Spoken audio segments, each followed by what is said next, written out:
Hello, good morning, good evening, good afternoon, whatever. Anyway, today sana hindi ako mag-vlog. Tapos, na-realize ko, sige na nga, mag-vlog na lang ako. Magluluto ako ngayon ng chicken curry. Yes. Anyway, ito ang ating mga ingredient. Meron tayong, syempre, bawang, sibuyas. Meron tayong ginger. I usually don't put ginger, but today I'm gonna put a little bit of ginger today. And then bell pepper, syempre pampasarap yan. Maglalagay din ako ngayon ng pineapple. I usually don't put pineapple, pero dahil papunta na kami sa spring, maraming supply ng pineapple. Fresh pineapple nga pala to, guys. Konti lang kasi ayokong mag-react yung mga batang kakain ngayon. Alam nyo na, mga bata, napakapihikan. Meron tayong carrots, patatas, syempre, at saka yung Thai. Tapos, chicken curry. Curry powder, syempre, a little bit of Knorr seasoning, black pepper, coconut milk. Yan ang coconut milk namin dito sa sa Amerika, nakalata. At syempre, patis. Anyway, guys, di dapat talaga ako magbablog ngayon. Kasi, minsan, nakakapagod din mag-vlog. Oh, no! Pero sabi ko, ayaw kong ma-miss tong opportunity na to dahil spring break. Yan. Spring break ngayon ng mga bata. Ngayon, yung mga pamangkin ko, iimbitahan ko sila dito sa bahay para kumain ng chicken curry. Kasi nga, marunong na silang mag-drive. Yan ang problema pag marunong na mag-drive. Gala dito, gala doon. O, diba? Ngayon, sabi ko, wag muna kayong gumala at kasi nag-uulan-ulan din ngayon. Kaya sabi ko, kumain sila dito sa bahay. Bukas lang sila gumala, diba? Makakatipid pa sila ng pera. So anyway, magluluto na tayo ngayon, okay? Uunahin, alam nyo, ang mga household naman kasi iba-iba ang diskarte ng pagluto nila, okay? Ako, iba rin ang diskarte ko, iba rin ang diskarte nyo, which is okay. Both ways, it's okay. Ako, inuuna ko ang garlic. Some people, they start, diba, saute the onion. So ako, garlic. Ganyan ako magluto. Sunod ko naman ang onion. Yan. Usually, pag nagluluto ako ng chicken curry, piniprito ko muna yung tawag nito, yung carrots, at saka yung patatas, at saka yung bell pepper. Oh, akala ko na-unplug yung rice. But today, dahil nga naglagay ako ng ginger, naglagay ako ng pineapple, itatry ko naman yung a little bit easy way. Kasi 'di ba, pag piniprito mo yung mga carrots, 'di ba, extra job din 'yon. Kaya ngayon, itatry ko yung medyo ibang style naman. Kasi ako, guys, pag piniprito ko yung patatas, yung linamnam ba ng patatas, masarap. Sino nakaka-relate dyan? Comment down below. Or comment down below kung sino yung nagluluto ng ganito. Yung hindi na piniprito yung patatas. Diba, every family naman, iba-iba ang ang style ng pagluto nila. Isusunod ko yung ginger. Ayan. Like I said, I usually don't put ginger. Napakasimple lang nung luto ko. Pero ngayon, gusto kong ibahin ng kaunti. And mga bata yung kakain. Yeah. Especially Jason. He liked the way I cook it before. But this time, I don't know kung anong comment niya mamaya. At saka nga pala, guys, kapag nagluluto ako ng chicken curry, masabaw. Wow! Hindi naman masabaw, parang sinigang. Grabe naman kayo. Konting sabaw lang naman. Hindi katulad ng sinigang na sabaw. Sino nakaka-relate dyan? Diba? Pag may mga anak tayo, palaging sabaw. Yung adobo mo, hindi naman dapat masabaw. Dadagdagan mo ng sabaw kasi mahilig sila sa sabaw, diba? Chicken curry. Hindi naman dapat talagang sobrang nasabaw, pero dadagdagan mo ng sabaw para may pangsabaw sila sa kanin nila. Ngayon, okay na ang aking bawang, sibuyas, at ginger ilalagay ko naman ang aking manok. Tanggal ko yung konting yan sabaw. Ang mga karne dito, nagsasabaw, nakakaasar. Ayan. Tapos, habang pinapalambot ko to ng konti, kasi naman ang manok, di ba, ang dali lang naman yung maluto. Yeah. Kaya ang ginagawa ko, tinataasan ko yung fire, kasi manok lang naman to. Ang ginagawa ko para siyang half cook na luto. Pag sa manok lang ha, half cook. Tapos ang gagawin ko, lalagyan ko na ng patatas, carrots, kasi ang carrots medyo matagal din iluto at saka yung patatas. Eh yung bell pepper, nilalas ko na yun. Kasi you can eat it even though it's raw. Oh, naka-English tayo. Anyway, yeah. Lalagyan ko na siya ng patis. Baka naman. Ano po? Sa Pilipinas, guys, purina na talaga ako. Tapos, yung dumating ako dito sa Amerika, ang hirap makahanap ng Filipino brand. Tapos, tumagal-tagal, na-explore din tayo kung saan tayo makakabili ng mga Filipino product. Nalaman ko yung isang store dun sa, sa Columbus at saka meron dun sa Greenwood. Kaya nakakabili na tayo ng Filipino product. Yay! Iba pa rin kasi talaga. Iba pa rin talaga kapag Filipino product. Dati, nag-try ako ng brand ng, I'm not sure. Ang brand niya is Squid, pero patis din siya. Ang brand niya lang Squid, I think. Ang tapang. Di ko carry. Ang tapang. Ang baho. Para sa akin. God. Yung Pilipino kasi, yung pagkapatis niya, hindi ganun ka, yung amoy ba? Yung amoy, is not that strong. Masarap, malinamnam. Yan ang opinion ko. Naglalagay din ako ng Knorr. Alam ko, may nagko-comment dyan na wag daw lagyan ng Knorr dahil may MSG or betchin. I need to Google that. Kasi dito sa Amerika, yung mga broth or, broth cube, may chicken din, at saka meron mga beef. Wala siyang MSG. Pero ito Pilipinas kasi ito, no, di ba? Kinalakihan ko na to eh. Tsaka iba pa rin talaga kapag may Knorr. So, pasensya na. Ayan. Nilagay ko na yung ating Knorr. Ipapalambutin ko lang ito. Like I said, konting minuto lang. Half cook yung chicken ko. At, oo nga pala, bagong style ko to, hindi ko alam kung style nyo rin. Habang pinapalambot ko yung manok, naglalagay na pala ako ng chicken curry. Gusto kong dumikit yung pagka curry niya. Ayan, naglagay din ako. Maglalagay na rin tayo ng black pepper. Diba? Iba-iba naman tayo ng style.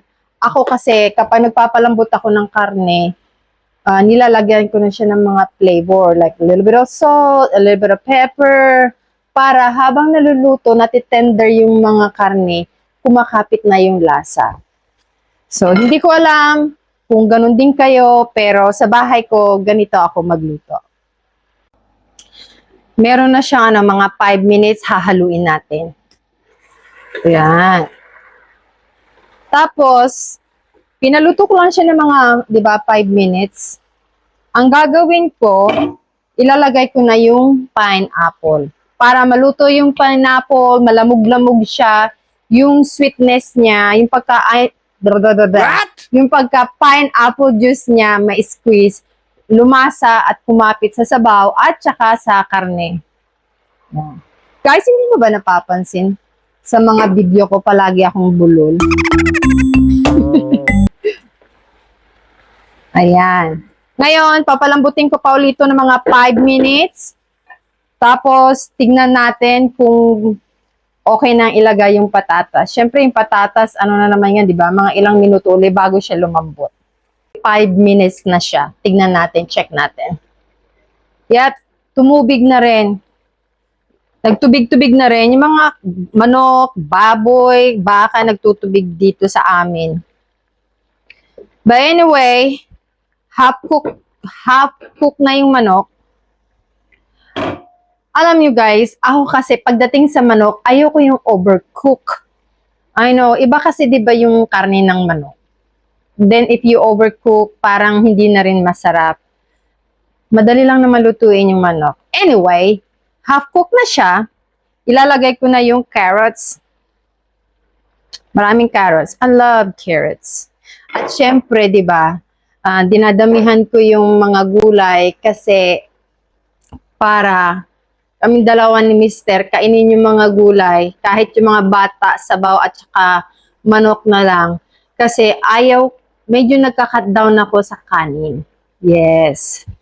And sa ano nga pala, sa trabaho namin, palagi kami, every year, meron kaming health assessment. Ihulog na muna natin kasi daldala naman ako ng daldal. Yan.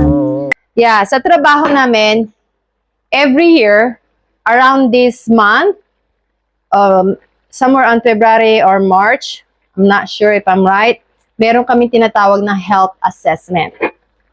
What is health assessment? Yung health assessment na tinatawag sa amin, para yun sa aming health insurance. Yes, every year, kailangan meron kaming health assessment. Pupunta kami dun sa isang hotel kasi minsan dun nila nilalagay or dun sila nagre-rent para yung lahat ng mga employee na nagtatrabaho sa kumpanya, pupunta sila doon, tapos kukuhaan sila ng blood, tapos i-check yung cholesterol, yung mga BMI, etc., etc. Yan. Tapos ang style nila, kapag mataas ka, kasi meron silang mga points. So, kapag naipass mo lahat yung mga magandang mga good points mo, yung health insurance mo, or I think payment or whatever, it's gonna be good credit for your, yung good points. I don't know if I describe it right, but something like that. Anyway, yes. At saka syempre, nagkakaedad na rin tayo. Meron tayong mga maintenance na rin sa cholesterol. Oy, kayo din, huwag kayo maglalay, huwag kayo magsisinungaling. Sa edad natin, meron na rin tayong mga maintenance, mag-iingat-ingat na rin tayo. Kasi, I think mostly Pilipino matakaw sa kanin, Yan ang weakness natin, yung kanin. Magka-cut down tayo sa kanin at mahirap na. Asa na ba yung asin ko? Oh, maglalagay ako ng konting asin muna para kumapit sa karne, sa mga gulay. Naglagay na ako ng patis. Pero syempre, iba pa rin ang lasa ng patis sa asin. Mas matapang ang pagka-saltiness niya. Kaya, we still gonna add a little bit. Yan.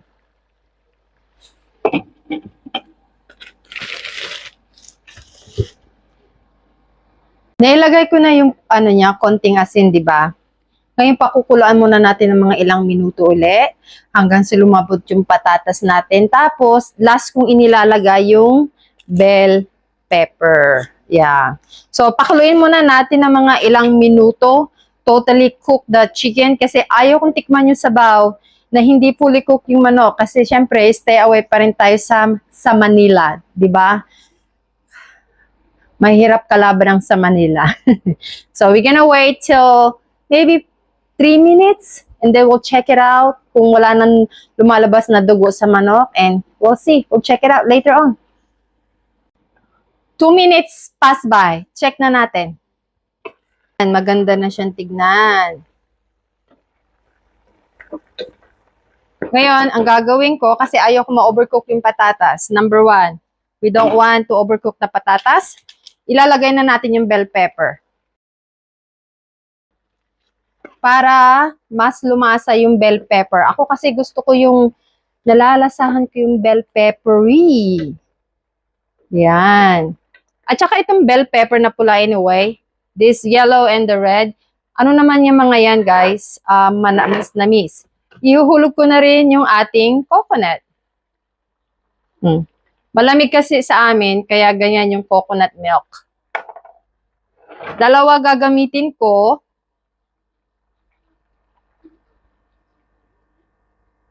At maglalagay ako ng konting Carnation.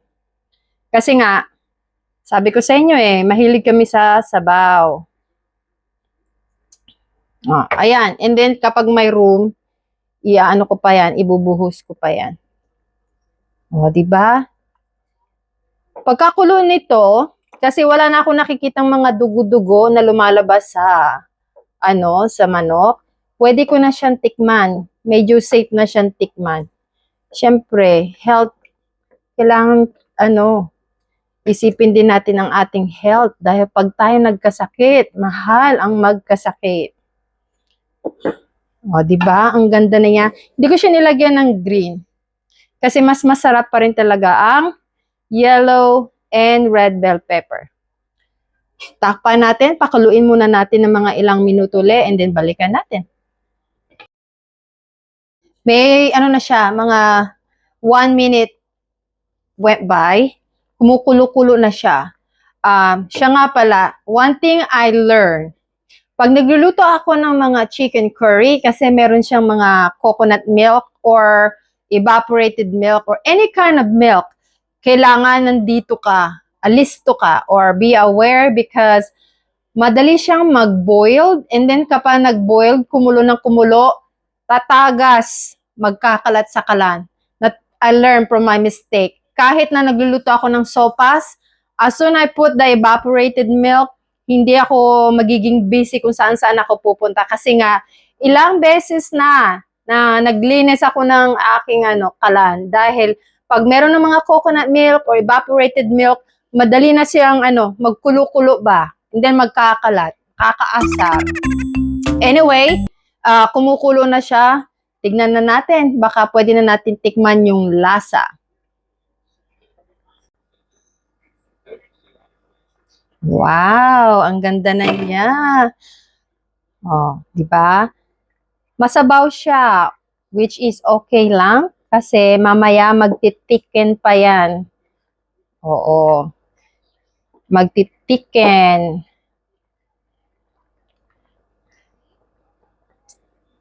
Yan. Tapos, i-try natin yung patatas. Kung medyo, nope, hindi pa siya lutong-luto, which is good. Kasi, ibig sabihin nun, may time pa na mabawasan yung sabaw.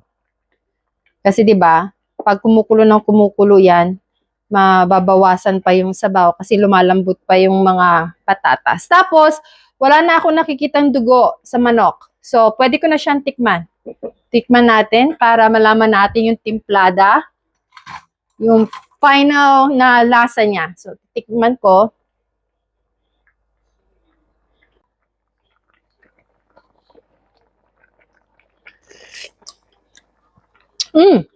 It's good now. For now, it's good. Sarap na. Tama na yung timplada niya, tama na yung alat, tama na yung sweetness niya. Pero syempre, marami pa siyang sabaw. Tapos, kapag nag-evaporate na yung sabaw niya, kasi pa siya mga ilang minuto pa natin siya pakukuluin, magtitiken pa yung kanyang sabaw. Kumbaga, anong ibig sabihin ng tiken? What? Lalapot pa, no? Yes. Lalapot siya, mababawasan yung sabaw niya. Ibig sabihin nun, aalat yung sabaw. Kaya mamaya na natin yung final na timplada, ika nga. So, that's it. Ngayon, pakuluin muna natin ng mga ilang mga minuto and then check natin kapag luto na yung yung patatas. Kasi nga, ayaw ko talaga ng patatas na masyadong sagi. Ayaw ko yung patatas na masyadong overcooked na nagdudurog-durog na sa sabaw. Pero kung ibang tao, 'di ba, gusto nila yung ganon kasi nga mas lumalasa yung patatas, nagkakaroon ng flavor yung sabaw. Siyempre, iba-iba tayo, 'di ba? So, that's it for now. Pakuluin muna natin mga ilang minuto. Luto na ang ating chicken curry. Finally, gutom na kaming lahat. Hindi na ako makahintay. Yung mga pamangkin ko, baka hindi kami sabay-sabay kumain kasi tulog pa raw. Kasi syempre, yung isa kong pamangkin may trabaho, yung isa kong pamangkin, gising na siya pero hinihintay niya yung brother niya. But anyway, hindi na kami makahintay, gutom na gutom na. ito nga pala, yung ating chicken curry, inad ko lang siya ng konti pang inad ko lang siya ng konting chicken curry powder kasi dito sa bahay namin gusto namin yung medyo chicken curry yung lasa. Hindi naman super strong ha, konti lang. Tapos nag-add din ako ng konting asukal. Yes. Ewan ko kung kayo din, kayo ba naggagawa din ng ganyan? Nag-add din kayo ng sugar? Please comment down below. I don't mind. Anyway, ito na siya. Tara! Wow! Yes. Ngayon, maghahain na ako at hindi na ako makahintay. Gutom na ako talaga. Jason, let's go sit down. We're gonna eat. Akala nyo guys ha, yung mic ko, akala nyo guys wala kaming lamesa, meron po kaming formal table. Yes, they're Filipino. They can eat with little bone. Ayan! Salo-salo kaming kakain today. Meron kaming bagong guest ngayon, si Junia. Meron kaming anak na babae today.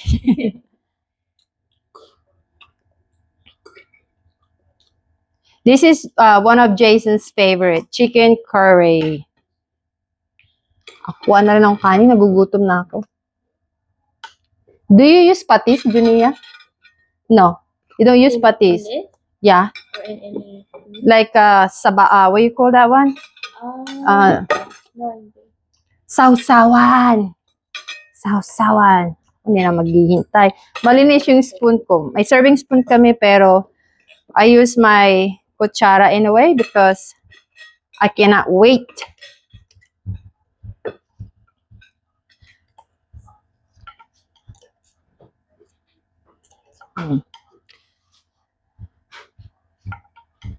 I use chicken thigh.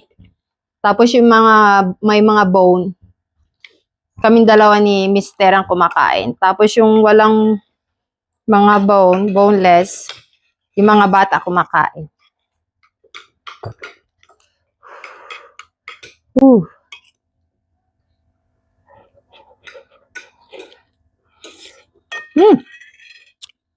Sarap.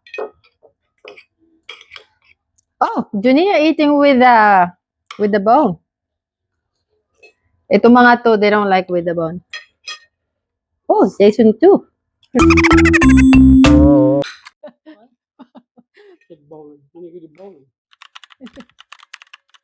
Better than Junia. That's what Jason. Yeah. Not good. I get you do better. Push a bit through. Yeah. Push a bit through. How it's perfect, huh?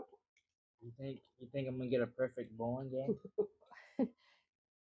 About 100, it's not good. Well, I have to eat rice.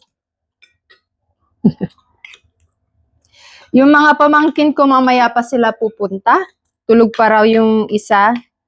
So, nauna na kaming kumain kasi it's 12 p.m. na here.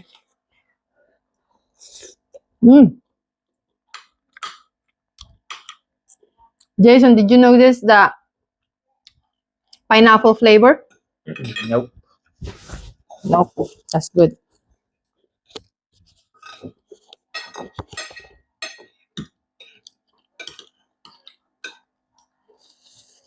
I'm just going to digest nothing. I don't know.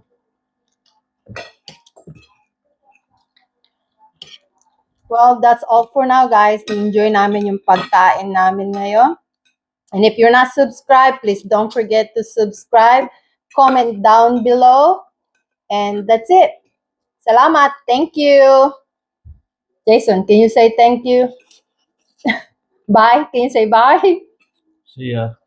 Julia, ano ba ito mga to? Gutom ata. Nahihiya kasi sila. So, bye!